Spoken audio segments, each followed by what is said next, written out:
This conference will now be recorded.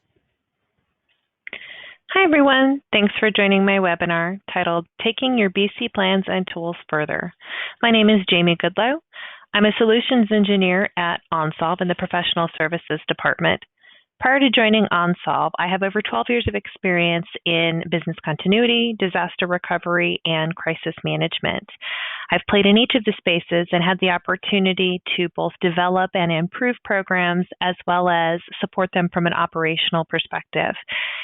I have a passion for the practice, and my biggest passion is finding ways to bring the programs together and embed them throughout your company to get additional support and buy-in for your program. So that's kind of what the topic is today that I'd like to talk to you a little bit about.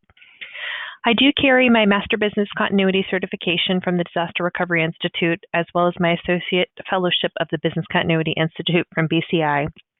And I also remain active within the industry in a number of different industry groups. For example, I served for a couple of years in the Association of Continuity Professionals in my local chapter in San Antonio called the Alamo chapter. There's a couple of other groups that I've been a part of over the years. I primarily was in the financial services industry, and so there are a number of different groups that I used to be a part of. And I sort of just keep up with contacts nowadays to keep up to date on what's going on and things that are happening in the industry. So definitely very passionate about the industry and like to stay connected as much as possible. So today, I'm going to go through a presentation today that is a topic that is very near and dear to my heart. I'm talking about ways that you can expand your business continuity plans further than what we've historically used them for. So I'd like to take a little bit of time to talk about what I see the current state of BC planning is in general, as well as I'd like to discuss the changing environment and regulations that I've seen actually just very recently within the last year or two even. And then talk about ways that I think that you can expand your BC program and your plans to cover more than just sort of the smoking hole scenario that I think we're all used to implementing and dealing with as business continuity professionals on a day-to-day basis. And so I'll talk to you a little bit about that with this specific approach and then the things that I see as benefits to this approach. And then there are just some kind of additional tips and tricks that I think that you can also implement to, again, increase and expand your program to further embed within your organization, which I think is a downstream impact will then help you get additional support and buy-in and approval for funding, articulating additional return on investment and things of that nature. So first, let's talk about the anatomy of a business continuity and disaster recovery plan. So I'm going to say some terms that I think all of us are probably pretty familiar with. So I think we're all familiar with the business impact assessment, where you're, assessing processes and the tools that are used to perform processes or functions or departments, whatever you're calling the components that you're doing your BIAs on.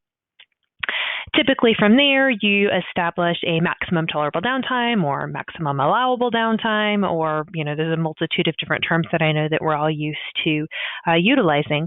But that helps us assess how long processes can go undone before the impacts are too great for us to accept, right? And then from there, obviously, we deal with recovery time objective and recovery point objective, which I typically speak to from a technology perspective, referring to the time that it takes to recover applications in the event of a disaster. I realize some different institutions have different definitions of these that should factor in process dependencies and things like that. And absolutely, I do think those are value add. But typically, I look at this from a technology perspective and then assign other terms to kind of help with that assessment and analysis. So just so you're kind of on the same page as me and the different terms that I'm using. And then also, obviously, we're familiar with, the use of strategies and the development of strategies and incorporation into overall business continuity plans. So what do all these things have in common, though, right? So all of these things deal with a big smoking hole scenario. They're big, bad, ugly. We've lost a data center. We've lost an entire building. There's this whole sort of total loss concept and maximum, like how long can you go without doing your process or without using your tools and resources? And certainly it definitely is helpful to have that knowledge and understanding. But again, it's kind of one specific situation where you're dealing with a complete loss or a total loss, and you're assuming recovery and understanding maximums and tolerances. And so I think some of us have probably seen that those aren't always what people are thinking about when you're talking to them on a day-to-day basis about some of the pain points that they're feeling. So we'll get to that in just a moment. A lot of what I've seen over the years is that we've developed and built out scenario-based plans, right? There's a lot of risk methodologies out there that recommend that this is the approach that you should take, right? You should assess your process or your building or your people or your departments to understand the risks and the threats that are, posing to those processes, and then build plans based upon those risks. And, that absolutely makes sense, right? There's plenty of different scenarios that I think that are very common or prevalent in the industry that probably do warrant a specific detailed plan, right? We talk about like the places who are the offices or companies that are located in hurricane areas, right? It definitely makes sense for them to have hurricane response plans, or, those who are in Tornado Alley and things like that. I think we've all found that there's a big need for cyber response plans, right? That's a big trend in the industry. And then obviously it goes without saying right now, I think most of us are probably working from home in a shelter-in-place type mode with response to pandemic plans. So, certainly all of those types of big scenarios definitely do warrant scenario-based plans. But there's a million of different types of scenarios that could impact an institution that you probably never would think of, or, you could think of it and your list just becomes infinite and, challenging to try to deal with because the list is miles and miles long. And then I always tell people, you come up with a list of 99 scenarios that could potentially impact you, and then the one that impacts you is probably going to be the 100th. So I don't know if your luck's like that. That's how mine generally tends to work. So, scenario plans are only so good. And I would argue that you need different types of plans that are a little bit more flexible and dynamic for the situations that you might not have thought through, or different variables, right, that could impact in a situation that you thought you kind of understood they were going to play out a certain way, but maybe they played out a little different. So we'll get to those in just a minute. Obviously, I think we're very painfully probably familiar at this point that the risk and threat environment has changed. So we, used to, way back in the day, have standardized workforces. We were probably all in one or two buildings, all very localized. But now, obviously folks are, regionally and internationally distributed, right? So you've got offices all over the place trying to work together, maybe doing the same work, maybe doing different work, maybe doing the sunset approach. But you've definitely got bigger footprints and bigger potential risks of, things that you need to factor in and consider. The remote worker population has increased substantially over the years, and I suspect will continue to grow now that, most of the world now knows that this is something that most companies can do relatively painlessly. So I think that will continue to grow as well. Also, in the technology space, you're seeing that the technology environments are changing very fast as well. I grew up kind of in the banking industry, and it used to be back in the day that banks were on the big, clunky, the mainframes, which are super reliable. They can do lots of transactions, and, they're very sturdy and dependable. But, nowadays everyone wants to do the new, fun, shiny thing. You're building APIs, and you're wanting, mobile apps and desktop apps and, all sorts of different other fun functionality, which then means that they're very fast changing, right? You're looking at agile development where you're building things in 2-week sprints and you're trying to deal with your, minimum viable product that's out there. And so, things are moving very fast in the technology space. And so with these and a number of other situations out there, we're starting to see that operational outages are happening quite frequently, right? On a daily basis, a lot of organizations will have a small system that, goes down for 10 minutes or 5 minutes or a couple hours. And those tend to be a lot more of the pain points that the people you're dealing with from a business continuity perspective are expressing. And historically, we've come at these folks and said, hey, you need to build business continuity plans, which assumes that your entire data center is gone. And so, they're used to living on a day-to-day basis where little bits and pieces are gone, and those are the pain points and the impacts they're feeling. And so sometimes it's challenging to have those conversations and get them to focus on what we've historically built as a business continuity plan, given, their day-to-day experiences.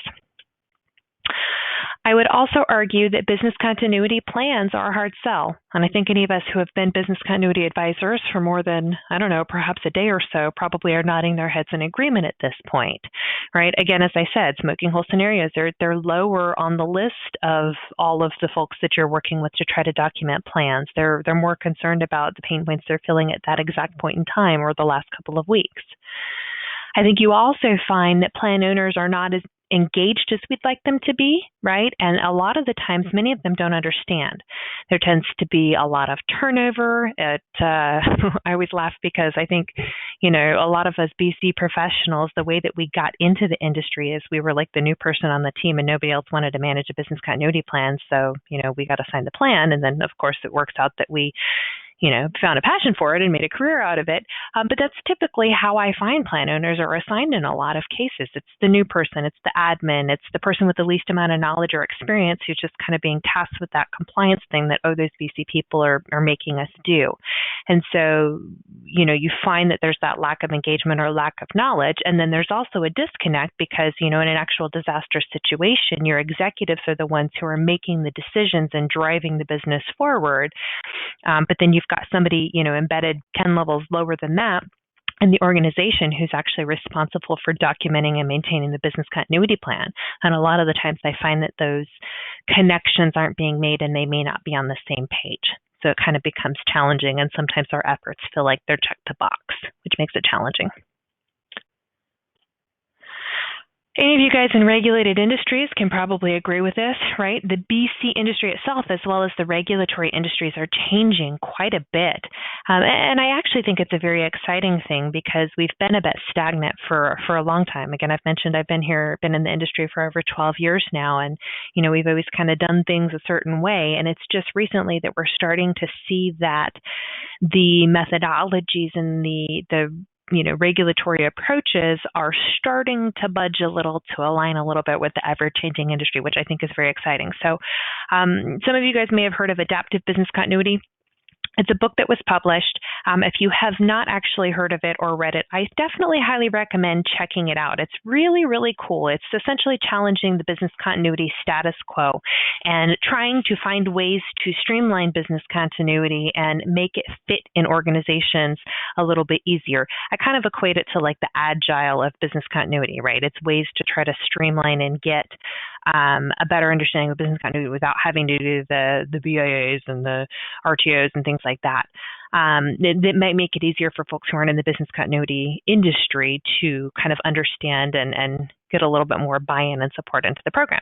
So unfortunately, a lot of the industries that folks work in are regulated and you can't implement all of those, but I see this book as a very interesting introduction into our industry where we're potentially going to maybe start changing the way that we think about things to align with, again, the difference between the big smoking hole versus kind of day-to-day operations and making things a little more agile and flexible. It's very exciting. Also, the FFIEC, which is the regulatory body for the financial institutions, which is a huge leader, obviously, in the business continuity regulation space. A lot of folks kind of look to build programs in alignment, even if they're not financial institutions, because it is one of the more stringent or strict regulating bodies. But the FFIEC, as well as ISO, released new standards in 2019, which is awesome. And if you've had a chance to read through them, you're probably starting to see some of the things that I am as well, where we really are trying to get away from looking at only the smoking hole. We're understanding that business continuity isn't this old clunky, we lost an entire data center type situation. And so they're starting to stress that folks be more heavily focused on day-to-day operational type incidents and keeping your doors open and functional every day, not just in a big, bad, ugly situation. And there's a lot more emphasis on end-to-end capabilities. Those of you guys who are in the financial institution, I guarantee you've probably heard the word interdependencies, right? That's a huge, huge catchword and trend that the regulators are really starting to look into, because nowadays, now that we're building technology with, 12 different APIs connecting to 15 different systems, it's no longer, like back in the old days where is your mainframe up, yes or no? Now you've got 15 different pieces and components that all talk to each other. And so even though your end users or your customers use one facing application, there's 15 other components components on the back end that make those things all work.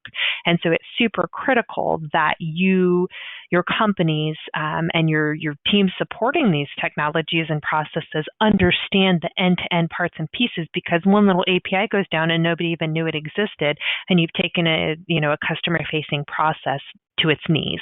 And so they're stressing that you need to be looking at those things in addition to what we're used to looking at, big smoking hole. So all of those things considered, I propose that we marry together what we've known historically as business continuity and disaster recovery with the new term resiliency, right? And so I think that you need to have all of the plans that we've had historically, right? Your situational based plans. But I also think that you need to have plans in place to address the more smaller scale operational incidents. And not only does that help your company's doors stay open so you can service and support your customers and your employees and, whatever, customers that you're supporting, but it also will help you as a program owner embed your program and your resources further in the company, which will express and enhance your value, right? Your return on investment and people's understanding of the program and what it is you do and the value that you and your people and your tools provide to the company as a whole. Okay? So again, I definitely need to have the strategic plans in place for the different types of, high risk scenarios that you've identified through risk assessments. But then what I would argue is that for your business units, have them document plans and strategies for loss of the resources singularly that they use to support their processes, right? So don't just write a hurricane response plan. Still have that if you're in a hurricane-prone area, of course. But ask your businesses, hey, when you're going through and you're filling this business impact assessment out and you're telling me you use this building and you have these many people on your teams and you use this supplier and, whatever other resources you have tied in your business continuity plan, once you've told me you use those, now tell me what you do if they're unavailable. Right? Again, we're not talking everything's down, everything's lost. We're talking on a day-to-day basis. If you have employees who work at 15 different locations, well, if the one location goes down, what do you do? Right?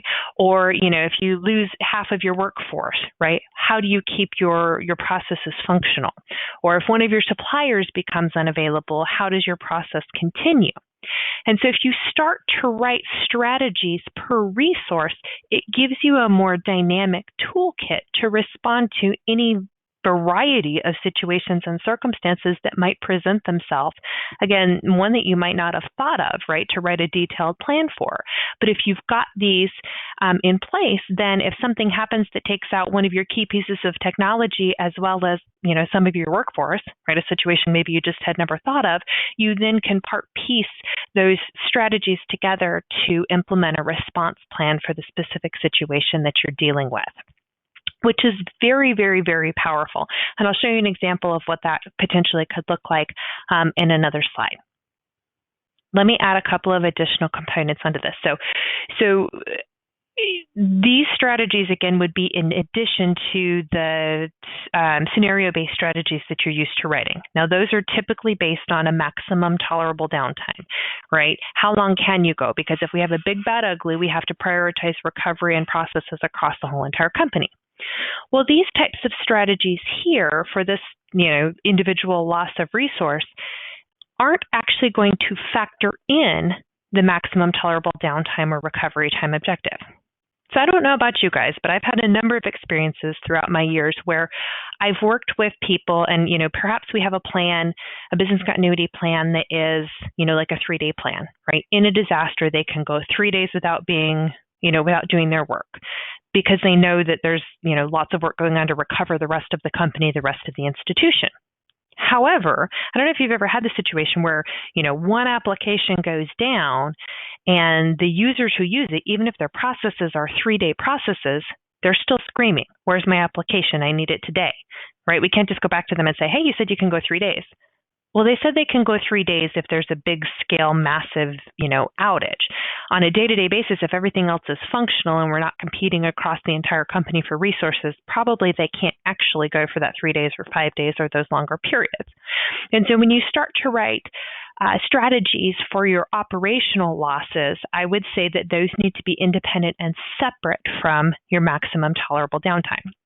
So historically, what I've done is basically said, when you're writing these, again, your RTO or MTD is put to the side. And then what I would say is every single process or function that is writing these strategies writes one for whatever duration you deem appropriate. And so like one example would be what's short-term, mid-term, and long-term. And of course, you'd have to define those so that they understand what you're talking about. You could increase those durations. You could actually define them, what do you do for hour 1 to 6? What do you do for hour 7 to 12? However you want to bucketize those, but have them start assessing that from minute 1, not from, their 3 days if they're a 3-day process, because they need to know what those strategies are the minute the application goes down because they're not in that smoking hole situation. All right. And so that's where I talk about kind of predefining the strategy or the buckets. And you also then can assess the types of responses that folks might use and bucketize those as well. So I'm going to show you this slide here, and I had intended, again, this was going to be an in-person presentation, and this is going to be a handout to take as a takeaway. But this kind of gives you just an example of what something like this might look like. And you could build it into your business continuity plan or your planning tool, or, this is something you could even build into like an Excel spreadsheet or something that gets uploaded into your system. But if you do have a BC planning tool, I'd talk to some of your folks and see if this is something that could be baked in, because if you do it appropriately, you have a lot of powerful reporting opportunities available to you as well.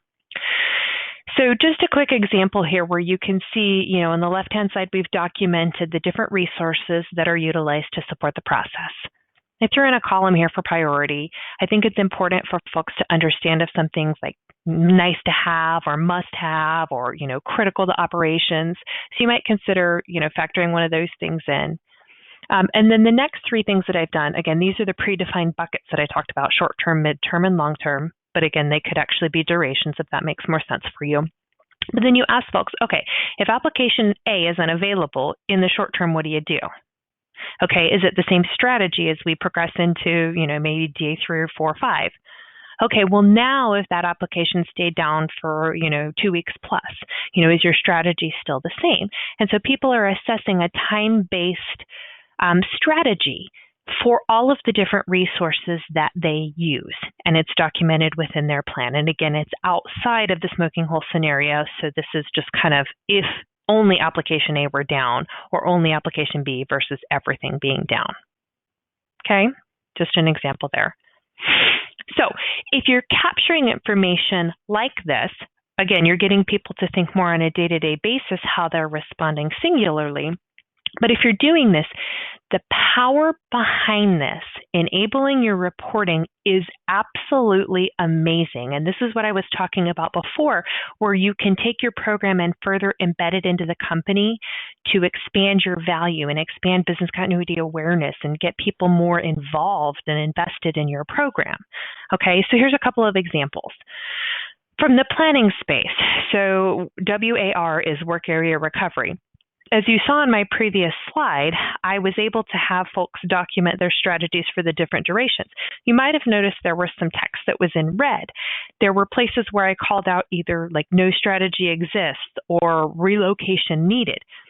Because I've captured all of these resources in sort of a data analytical fashion, then what I have the ability to do is sort of extract that information holistically across the board without having to read 50 or 100 business continuity plans directly, right? If it's a field in a system, I then can pull a report and say, tell me how many people need a relocation, right? So it helps me with work area recovery to know, okay, I've got 50 processes that need to be relocated, and, I would probably also capture how many people support those processes so I can help count that.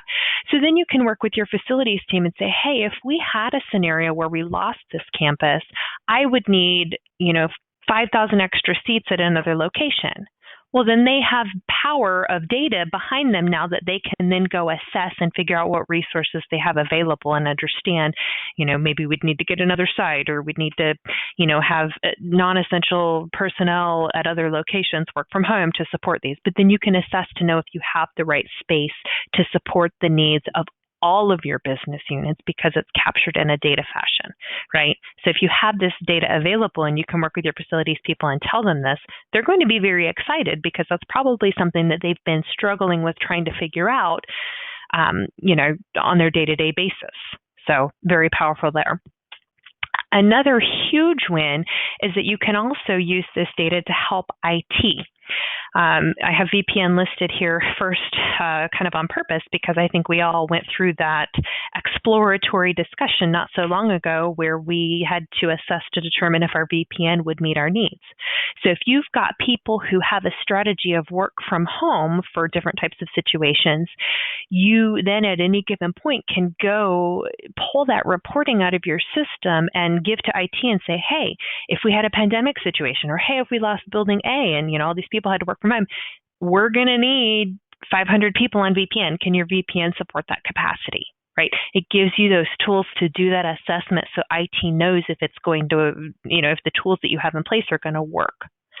Additionally, it helps you understand your telephony needs. How many people might need phones that work from home? How many people are call center and would have to have that type of a setup, right? It helps from a planning perspective. And then it also can help you, again, from an executive perspective. As I mentioned before, a lot of the times I've seen that in a disaster situation or even in tests, you pull your executives together and they're the ones making the decisions and determining how the departments will respond. And I have found so many times that does not align with what's documented in a business continuity plan, right? You've got your performers that are 10 levels down from them that have talked to the people they know and they think they have a good plan in place, but either it didn't make its way to the executive or the executive didn't have an opportunity to provide input into the plan, right? So there's kind of that disconnect. But if you're capturing this data in this fashion versus just having like a handwritten plan, you can actually extract that from the system and provide that data to your executive, where you can say, hey, did you know you've got 10 plans that have no long-term strategy for, loss of an application or loss of a building? Or, hey, did you know if we lost this building, we'd have to relocate 500 employees? Right? You can present that data back to them in a more consumable fashion for them to be able to understand truly where their plans may need some updating or emphasis or, strategies they may need to implement, right? If you've got a technology that doesn't have a backup strategy, maybe they need to invest some money in a better tool or a backup tool, right? So being able to present this data in that fashion is super helpful. It also can help you in response, and so your teams can truly understand the full impact. So I talked about how this data can help IT from a planning perspective. It's also super powerful in helping IT respond to incidents. So I know in the past I've embedded business continuity plans into the IT group, and what we've been able to do is a key application is down. IT would reach out to us and the business continuity team and say, hey, who all uses that tool? Great, we could get that information to them. But historically, what we've had available to us to kind of provide back to them is maximum tolerable downtime. So I know one application is down, and I know I've got 10 processes, 5 are critical and 5 are deferrable. And I can provide that information back to them. But what they didn't know, and first of all, by the way, those deferrable people probably are not actually deferrable if only one application's down. They didn't just pack up and go home for the day. But additionally, what I can see is not only their needs, but then I can also see, are they dead in the water? Right? So if we go back to that previous slide, in that table, I could see for the short term, perhaps they have a workaround. But hey, if my application stays down for more than 6 hours, they don't have a workaround. Or, maybe it's an application that they just don't have a workaround for, right? So it helps IT then respond to an incident and say, we've got 50 processes down and nobody can do anything. They have no manual workaround. So this is, a SEV 1 instead of a SEV 2, right? You've just got additional data analytics behind you. And again, that's something you can provide to your IT department, which then makes you invaluable in incident response. And I've seen that very successfully implemented in a number of different organizations. IT then becomes super super dependent and a big supporter of the business continuity plan and program across the board, because that's where they're getting their data, because constantly that's what they want to know when they're on incident calls is what's the impact, who's using our systems. And a lot of the times BC is the one that has that information. Obviously, it'll help you now that you've got this data, you'd have the information available from both a disaster perspective if you do potentially have that smoking hole situation, but then you have the operational information available to help you as well. So really taking the time to build these types of plans and strategies out, you then can, again, further embed. And I cannot stress that enough. You know, business continuity professionals, what I've seen in my tenure is that, you know, probably we all need capes, right? You come in, you kind of save the day, you help people focus, you help people, you know, talk about the plans and the things that they need to respond to and how they document their plans and strategies. And a lot of people think that it's business continuity's responsibility to solve all of these problems on their own. And, you know, there's a lot of things we help guide folks to do, but ultimately we need to be getting more folks involved and understanding and aware of our program. And by utilizing the information and the data that we're capturing to ensure the company is resilient, we then have kind of that overall view into the organization that no other group really has. And there's a lot of value and a lot of power behind that. So if you take the time to build this out and embed yourself into the other organizations and provide the data that we have and that we're capturing, again, then they start fighting your battles for you. When it comes time to, renew your contract for your business continuity planning tools, and you're asking for the funding, and your, executives are asking why you need that money, right? You can justify it from a business continuity perspective, but then you've also got your IT team going, hey, we absolutely need this. This is helping us respond to incidents, right? So just lots of different ways that you get folks embedded and helping kind of defend your program and the cost that it takes to support that. A few other additional tips and tricks that are just kind of outside of this, but similar in nature. Definitely, I would recommend, if you're utilizing tools to support business continuity and crisis communications, understand that you can connect a lot of those. This is not a sales pitch. I've seen a lot of folks that you have a business continuity planning tool and you're familiar with that, and you've got a crisis communications tool, and maybe you've got one or two people that utilize those, and they're separate and segregated.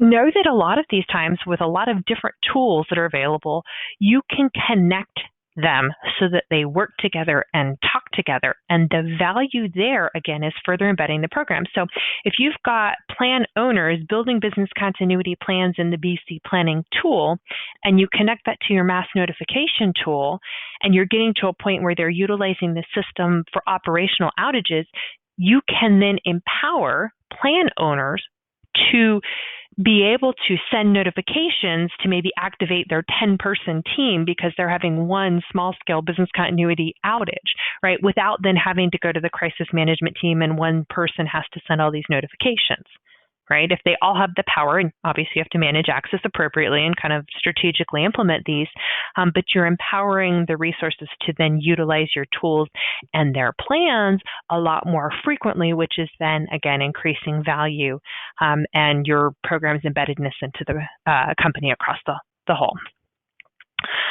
Also, we've talked a lot about business plans documenting strategies for loss of resources, more of the day-to-day type functionality. I would also stress that you consider with your IT folks, obviously they need disaster recovery plans, where we're talking about, application or data center A has become unavailable, and then they have to go over application or data center B and implement a full-scale recovery or turn on or, activating of licenses, whatever it is that they're doing for that. But you should also consider adding in additional layers to give you like a high availability. So where you've got multiple servers or load balancers in your primary data center, in addition to your sort of out of region disaster recovery. That then can give you a lot more operational resiliency, which could also give you a different value that you need to factor in. So you're used to having recovery time, which talks about truly like actually going to a separate set of infrastructure and recovering it and the time it takes for that.